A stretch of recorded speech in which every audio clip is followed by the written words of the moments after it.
Zorzi e Marca senza pace, raid alle porte di Monastir con i ladri che sono stati affrontati da una signora novantenne. Ho gridato loro contro e li ho spintonati, racconta. È successo ieri nella tarda serata.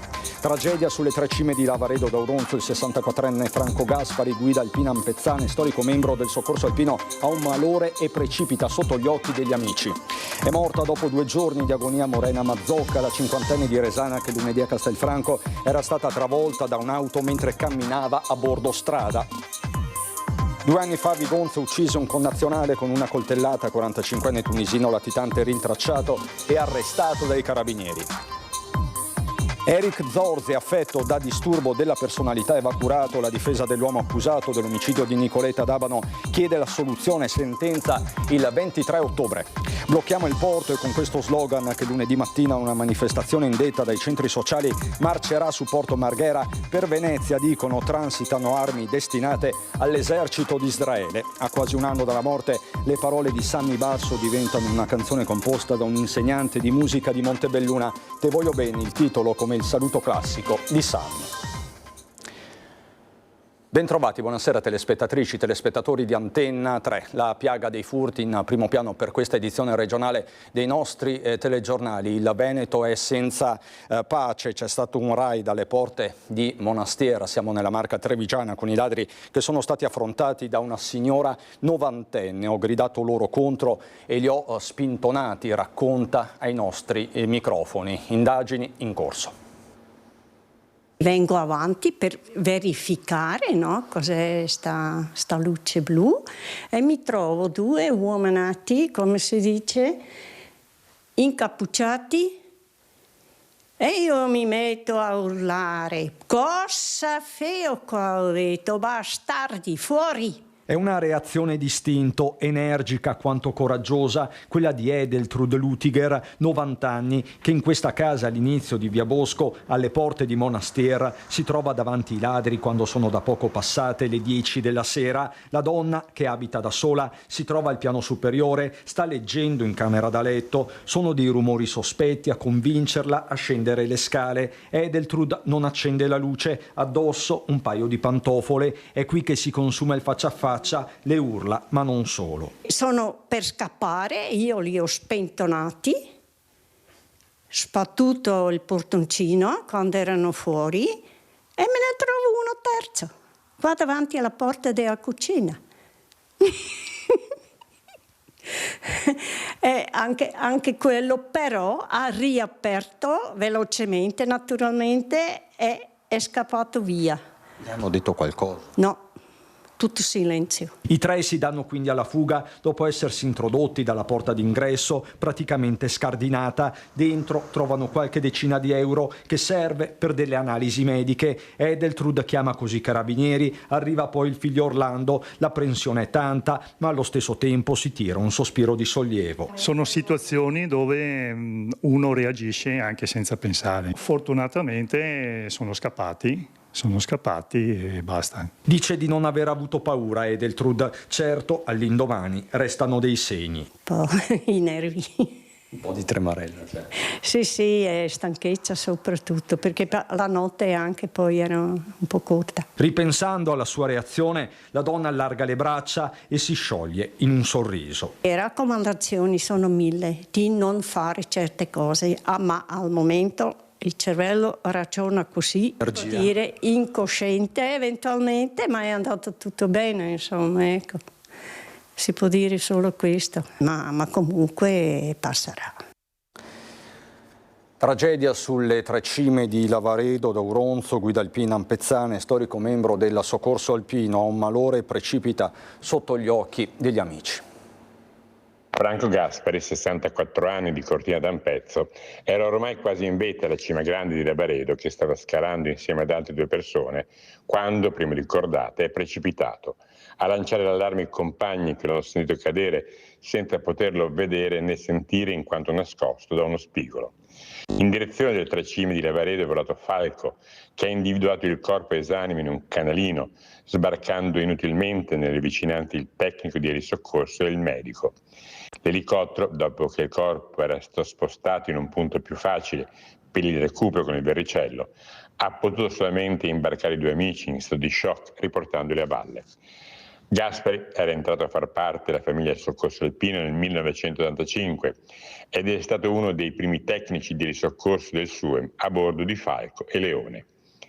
Un amico, un compagno di cordata, un forte alpinista, una guida alpina seria e preparata, un soccorritore, uno studioso e scrittore appassionato della storia delle sue montagne. Franco Gasperi era tutto questo e queste sono state le parole con cui Ken Sass ha voluto ricordare chi questa mattina sulle montagne su cui era solito soccorrere gli altri ha invece perso la vita. E si è spenta all'ospedale di Castelfranco Veneto la cinquantenne che lunedì è stata investita mentre passeggiava a bordo strada. La 39enne alla guida è ora indagata per omicidio stradale. Non ce l'ha fatta Morena Mazzocca, cinquantenne di Resana, travolta lunedì da un'auto guidata da una 39enne mentre stava passeggiando lungo via Giotto a Castelfranco. Giorni di agonia in cui le speranze di salvezza sono sempre rimaste appese a un filo. Ricoverata con una gamba rotta e gravi lesioni al cranio, la prognosi è rimasta riservata fino al momento del decesso. Troppo gravi le conseguenze dell'impatto. La donna stava passeggiando a bordo strada intorno alle 8:20 del mattino dopo aver accompagnato il figlio Christian, 17 anni, a scuola. Solo mezz'ora separava quell'impegno dall'inizio del suo lavoro, un momento che Morena si prendeva per fare un po' di attività fisica consigliata dai medici dopo che l'anno scorso aveva avuto un intervento alla schiena. È una tragedia che colpisce Castelminio, colpisce Resana, colpisce Salvarosa, il paese natale della povera Morena. Abbiamo sperato tutti che si potesse salvare, che arrivasse qualche notizia positiva, purtroppo c'è nulla da fare. Morena lavorava alla cooperativa L'Incontro di Castelfranco Veneto, che la vedeva impegnata come impiegata in uno studio medico. L'ennesima tragedia probabilmente data da chissà cosa, dalla distrazione, dalla fretta. Invece dobbiamo capire che prima viene la vita, poi viene le altre distrazioni che ci possono essere, quindi le condoglianze alla famiglia, all'usato, al figlio Christian, al marito Massimo e a tutta la famiglia. La data dei funerali sarà fissata nei prossimi giorni, intanto l'auto della 39enne è stata posta sotto sequestro. La donna è ora indagata per omicidio stradale. Era latitante nonostante una condanna a 4 anni per omicidio. Il 45enne tunisino arrestato dai carabinieri con un complice aveva ucciso a coltellate un connazionale a Vigonza 2 anni fa. Aveva ucciso un giovane connazionale, Marouane Ben Amer, di 30 anni, la sera del 16 settembre del 2023 nell'area verde di questi condomini di via Aldomoro a Vigonza. Dopo un litigio con un complice, all'epoca 36enne, lo aveva colpito alla coscia con un tagliaunghie, recidendo l'arteria femorale del giovane. Dopo un primo arresto avvenuto da parte dei carabinieri 6 giorni dopo l'omicidio a Sanremo, dove si era rifugiato con il complice per sfuggire alla cattura, e nonostante una condanna definitiva a 4 anni e 6 mesi per omicidio preterintenzionale, il 45enne tunisino era riuscito a rendersi irreperibile. Tutto questo fino a lunedì pomeriggio, quando i carabinieri del nucleo investigativo del reparto operativo del comando provinciale di Padova lo hanno rintracciato e arrestato. In Italia, senza fissa dimora, il tunisino è stato accompagnato nella casa circondariale del Due Palazzi di Padova. Sempre nel padovano per il femminicidio di Nicoleta Rotaru, la parola è toccata ai difensori dell'ex marito Eric Zorzi. La sentenza è attesa per il 23 ottobre. È una doppia strategia quella che mette in campo il collegio di difesa di Eric Zorzi, il camionista di 42 anni di Abano Terme, accusato di aver strangolato e ucciso l'ex moglie Nicoleta Rotaru e di averne poi inscenato il suicidio.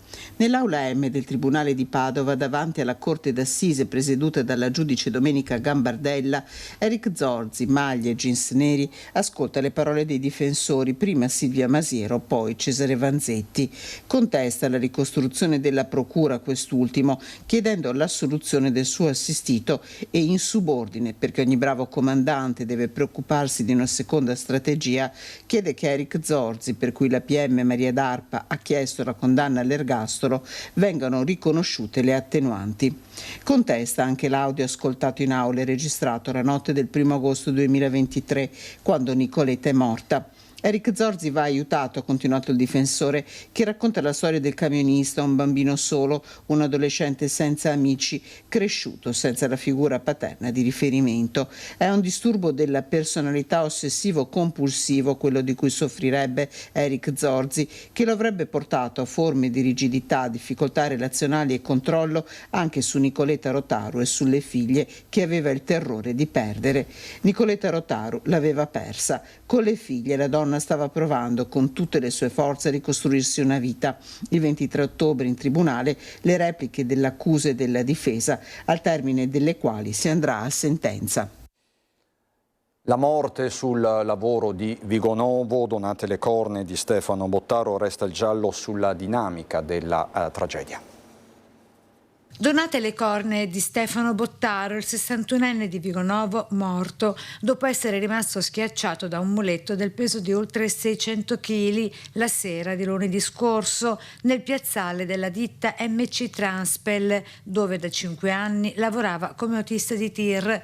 A deciderlo i familiari, che hanno scelto di trasformare il dolore in un ultimo grande gesto di generosità, come riporta il sindaco, che in mattinata ha incontrato sia la sorella che la mamma di Stefano nella loro abitazione di Tombelle, frazione di Vigonovo. Tombelle è una comunità molto calorosa e speriamo appunto che anche in questa occasione il conforto dei concittadini possa essere d'aiuto per tutti loro. Resta da sciogliere il nodo delle responsabilità sulla dinamica di questa ennesima morte sul lavoro, se ci sia stato il pieno rispetto delle norme di sicurezza oppure se la tragedia sia maturata da una ingenuità dello stesso 61enne costata la vita.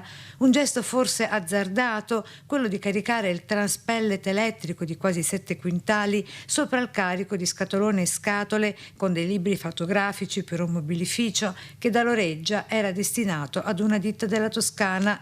C'è poi un altro punto interrogativo: perché il tir, già pronto a partire con il carico dal Padovano, avrebbe dovuto fare tappa nuovamente a Tombelle invece di dirigersi direttamente verso Firenze?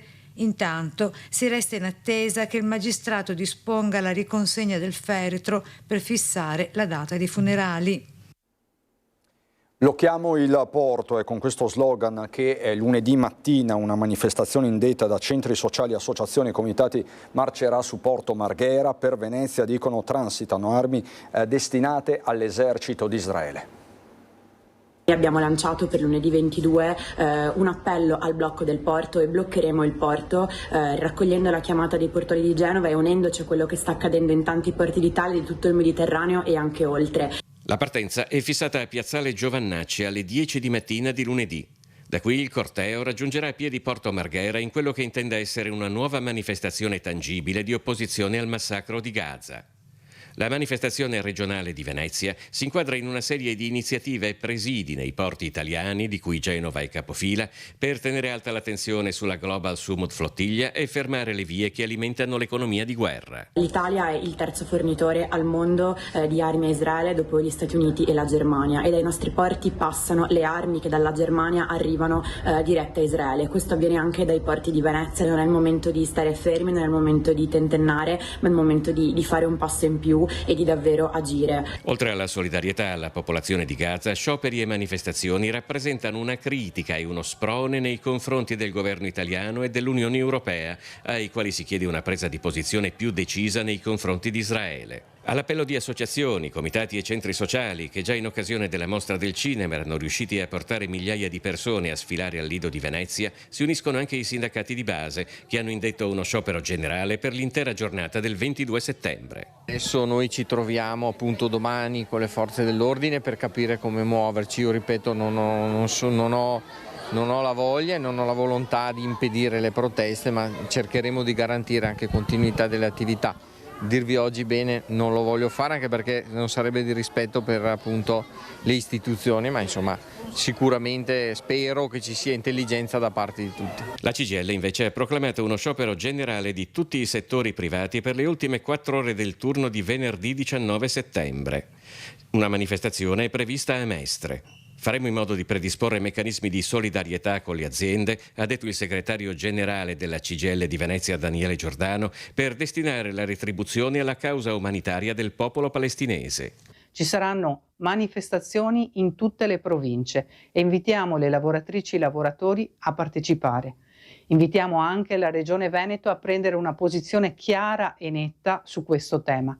Basta la guerra, dobbiamo essere in tanti, dobbiamo esserci, partecipate. E sono al vaglio della Digos le immagini degli scontri avvenuti ieri sera in stazione a Padova durante la manifestazione Propal.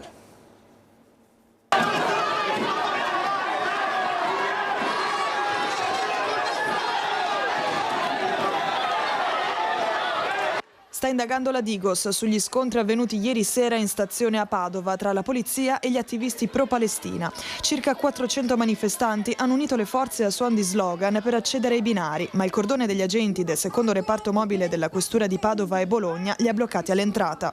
Da un lato i manifestanti colpiscono con spintoni e aste dalle bandiere, dall'altro gli agenti rispondono con i manganelli.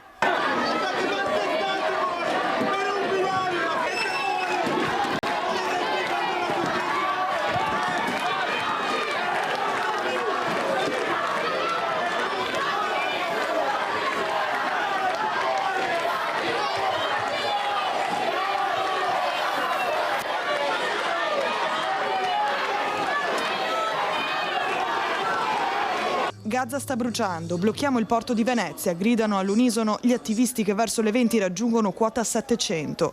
Un lungo corteo ha poi percorso Corso del Popolo e una volta arrivato in piazza Mazzini ha invertito il senso di marcia tornando nuovamente in stazione. Abbiamo un dovere, abbiamo una responsabilità, perché saltesi da dove siamo noi, si può fare qualcosa e si può fare, e bloccare, e fermare, e metterci contro.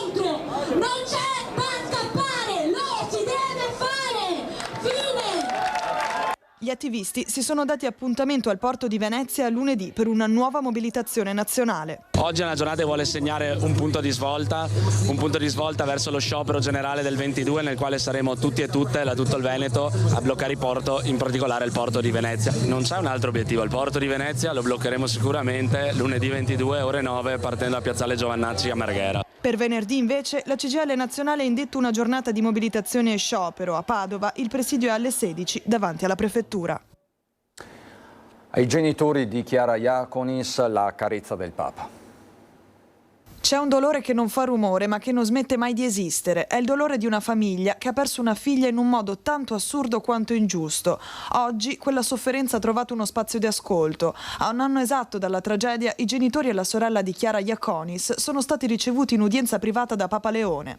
Un desiderio espresso prima a Papa Francesco e poi al nuovo pontefice da mamma Cristina, che ha scritto una lettera al Vaticano.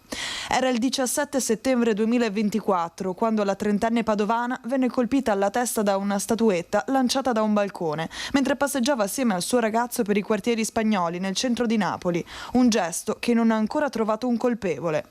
Mi prenderò cura dei tuoi ricordi, li custodirò come un tesoro e proverò un giorno alla volta a ritrovare il modo di vivere, scrive la sorella Roberta in una lunga dedica sui social. L'incontro con il pontefice è avvenuto dopo l'udienza generale del mercoledì, nei giorni in cui la Chiesa vive il Giubileo della Consolazione. Una carezza, un abbraccio, una benedizione nel giorno che ha segnato per sempre la famiglia Iaconis. Le nuove cure per l'infarto passano per Padova. Un nuovo modo di curare l'infarto, rivascolarizzazione immediata e terapie personalizzate. Parte da Padova lo studio guidato dal professor Giuseppe Tarantini, direttore dell'emodinamica e della cardiologia interventistica dell'azienda ospedaliera, che ha coinvolto 40 centri in Europa e nel mondo. L'analisi, denominata Target First, ha arruolato oltre 2.200 pazienti con infarto miocardico e i risultati sono stati pubblicati sul New England Journal of Medicine. È un protocollo di nuova modalità di cura dell'infarto, perché una volta che un paziente ha un infarto può avere delle recidive di infarto, ma può anche sanguinare tanto se la terapia non è aggiustata e personalizzata sul paziente. Questo nuovo protocollo è rivoluzionario perché sistema non solo la lesione responsabile dell'infarto, ma anche le altre lesioni che incidentalmente troviamo nel paziente, tutto durante la degenza, quindi non c'è nessuna rateizzazione delle ulteriori rivascolarizzazioni da fare al malato. In più personalizziamo la terapia togliendo l'aspirina dopo un mese, e questo ha ridotto il 50% i sanguinamenti e le riammissioni in ospedale per sanguinamento. È un nuovo concetto di rivascolarizzazione. L'indagine introduce infatti un approccio innovativo, e cioè la rivascolarizzazione completa e precoce, una strategia che prevede di trattare tutte le arterie coronarie malate entro 7 giorni dall'infarto, una cura immediata e personalizzata. Cioè non c'è più una generalizzazione, è un po' come le polmoniti, cioè un tempo le polmoniti davano antibiotico e basta, adesso cosa fai? Fai l'antibiogramma e gli dai l'antibiotico giusto, così si farà nell'infarto, cioè si fa una rivascolarizzazione adeguata per quel tipo di malattia in quel paziente e poi la terapia antigrana si adeguerà su quel paziente, quindi non come se fosse un altro paziente. Quasi un anno dalla morte di Sammy Basso, ora a ricordarlo anche una canzone. Non ho potuto scegliere la mia malattia, ma ho potuto scegliere come affrontarla. Non potevo camminare, mi hanno messo una zeppa, non potevo correre, mi hanno messo le ruote per riempire la mia vita. L'ispirazione del brano è venuta al maestro Vania Marconato, che dirige una scuola di musica con una sede anche a Villa Razzolini di Asolo, dove Sammy ha avuto il malore fatale che ha spento la sua vita terrena. Mi ha colpito molto, quella giornata è stata abbastanza dura, anche se io non lo conoscevo di persona, ma ho avuto modo di vedere le sue interviste e gli spettacoli dove era presente, e da lì insomma è nata la mia idea di dedicargli una canzone. E mentre loro da me imparavano la diversità, io godevo della loro normalità. Le parole della canzone sono espresse in prima persona da Sammy. Mi hanno mandato tramite la mamma e gli amici delle frasi e degli aneddoti molto belli, che lui, delle frasi, dei modi di dire anche che usava quando andavano fuori a mangiare la pizza, quando si trovavano tutti insieme, e infatti la canzone si intitola Te voglio ben, perché era il saluto che dava alla fine delle serate con gli amici, ecco, sostanzialmente.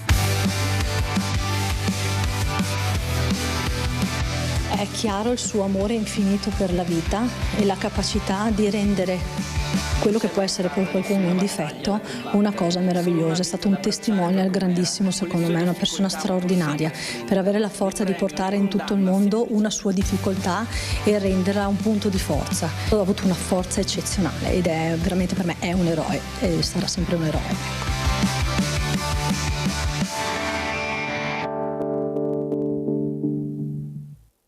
Il ricordo di Sammy, che quindi diventa una canzone. Per il Veneto è tutto, subito dopo la sigla c'è il meteo, buona serata.